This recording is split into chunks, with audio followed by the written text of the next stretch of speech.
Nous connaissons tous ce passage étonnant du livre de la Genèse. Le septième jour, Dieu se reposa de toute l'œuvre qu'il avait faite. Genèse 2:2. Dieu aurait-il besoin de se reposer?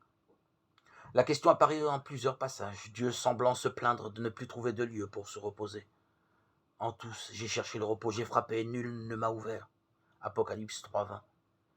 Et Jésus ne confie-t-il pas que le Fils de l'homme n'a pas où reposer la tête? Matthieu 8:20. S'il réclame du repos, comment donc le lui offrir ou lui permettre de reposer sa tête? Essayons de comprendre.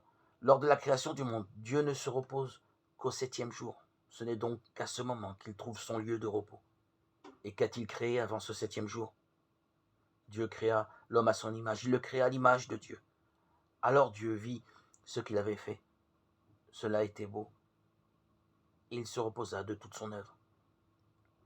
Dieu ne se repose donc qu'après avoir créé l'homme. C'est en lui qu'il se repose. Il le contemple et s'en émerveille. C'est un repos contemplatif, celui de l'artiste qui prend le temps d'admirer son œuvre, enfin achevée. Oui, Dieu désire prendre le temps de se reposer en nous, dans notre cœur. Et ce repos de Dieu est le nôtre. N'avez-vous jamais ressenti la paix d'un temps de prière dans le calme de la nature ou à l'ombre d'un arbre? Cette paix, le signe que vous êtes reposé sur le cœur de Dieu et que Dieu s'est reposé en vous. Notre agitation intérieure et les soucis qui nous accaparent nous éloignent sans cesse de ce lieu béni. Plus d'une fois, Dieu s'en attriste. Je l'ai dit, ce peuple a le cœur égaré. Jamais ils n'entreront dans mon repos. Psaume 94. N'est-ce pas le secret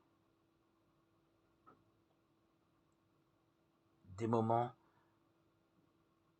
où les loisirs sont réussis, où le repos de l'homme en Dieu et le repos de Dieu en l'homme se réalisent?